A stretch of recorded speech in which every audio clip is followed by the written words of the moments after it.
In our second lecture on Learning Outcome 10-3, which was about bonds, we learned about bonds issued at a premium, and that's when the bond rate, also called the stated rate of interest, that the bond is going to pay every 6 months or every year in their interest payment, when that rate is greater than the market rate, then that bond sells at a premium. It's issued at more than 100.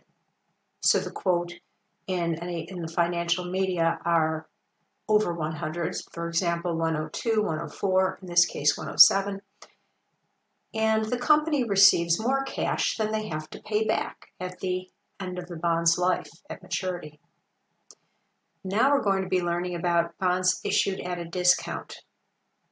And this exists when the stated rate, the bond interest rate, that's used to calculate the semi-annual or annual interest payments is less than the market rate.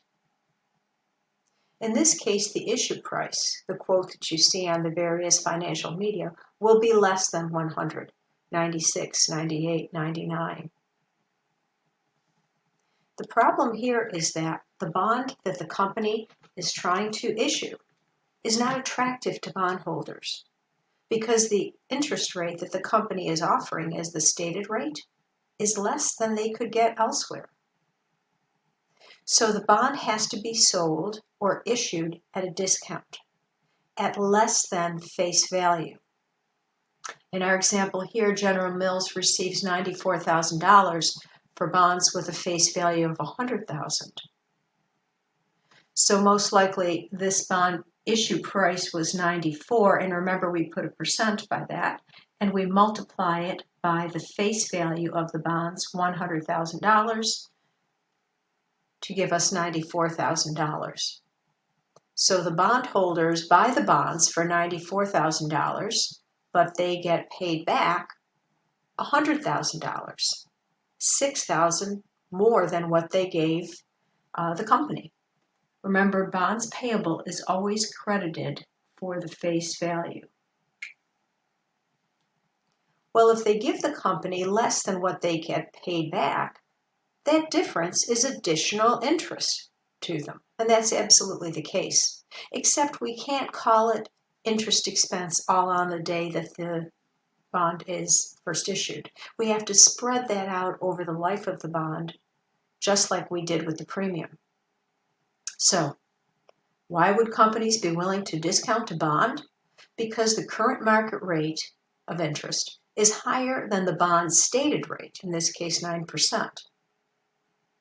If a bond promises to pay interest at a stated rate, when other financial instruments are offering a higher interest rate, then the bond is not attractive to investors. The discount increases the return or yield that bondholders earn on their initial investment. In other words, they pay $94,000, but they receive back $100,000, and that $6,000 difference represents additional interest. However, we can't call it that on the day the bond is issued. We start by calling it discount on bonds payable. And then, just as we did with the premium, whenever we make our semi-annual or annual interest payments, we amortize that discount. First, step 1, calculate the amount of cash interest needed to be paid. Principal of $100,000 times interest rate of 9%. In this case, the interest is paid annually, so we multiply by 12/12ths, and that gives us a cash payment of $9,000. Then we take the discount of $6,000 and we divide by the number of interest payments. This bond is a 5-year bond, and we pay interest once a year, so there are 5 interest payments. 6,000 divided by 5 is $1,200. The discount was originally entered as a debit, so we do the opposite to reduce it. We credit. That's step 2. We then add those two amounts, the $9,000 cash payment plus the $1,200 discount amortization, and that gives us $10,200 as the debit to interest expense.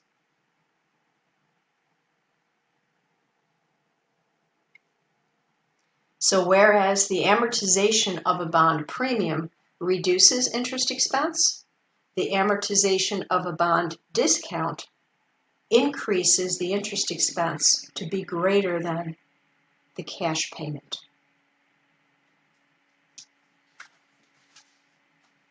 Now on the balance sheet, when bonds are issued at a discount, we subtract the discount to get to the carrying value. When they are issued at a premium, we add the premium to result in the carrying value. Now, as that discount is amortized or reduced, next year we'll be subtracting less from the bonds payable account, so our carrying value will grow until by the end of year 5, there won't be any more discount left to subtract, and the carrying value will equal the bonds payable amount, $100,000. Let's try a problem. We're going to do problem M10-15.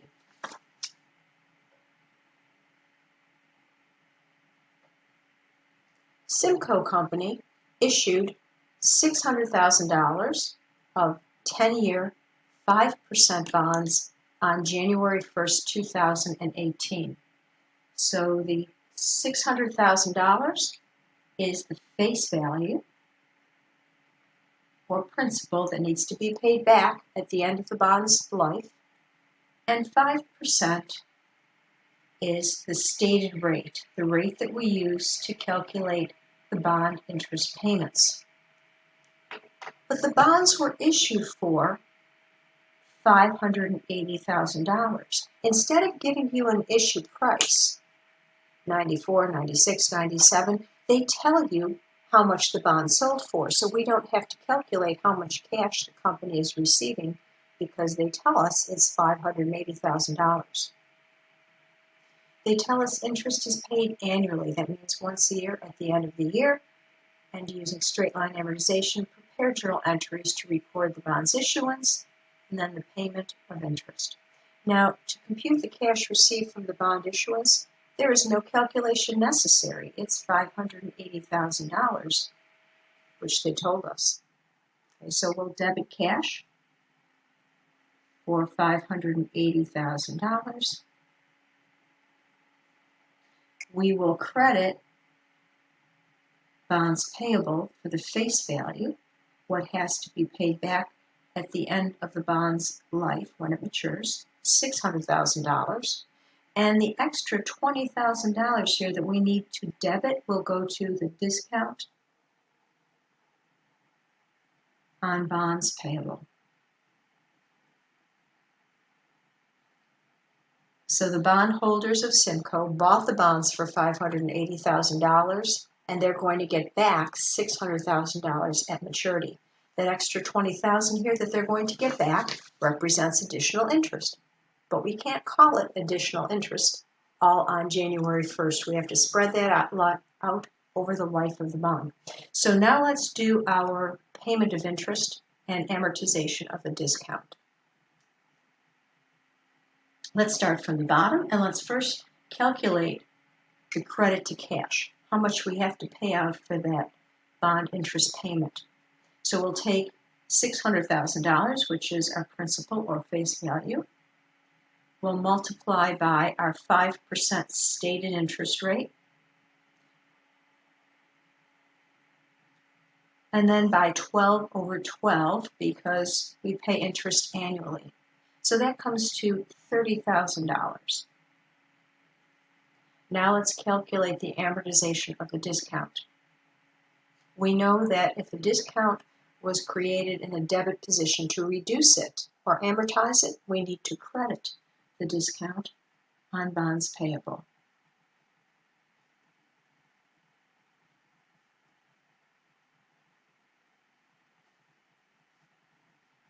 So we're going to take the discount of $20,000 and divide that by the number of interest payments.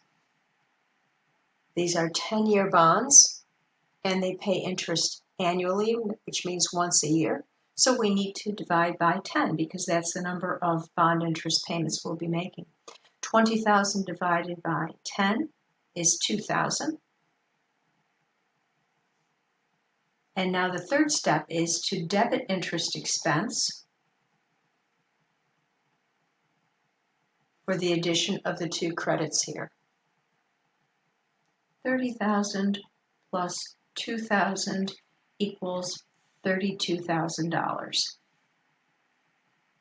By amortizing that discount and spreading that discount over the life of the bond, we actually increase our interest expense. It's not just the $30,000 that represents a 5% stated rate. It's $2,000 of the extra $20,000 our bondholders are going to get. So our interest expense is actually greater than the cash payment.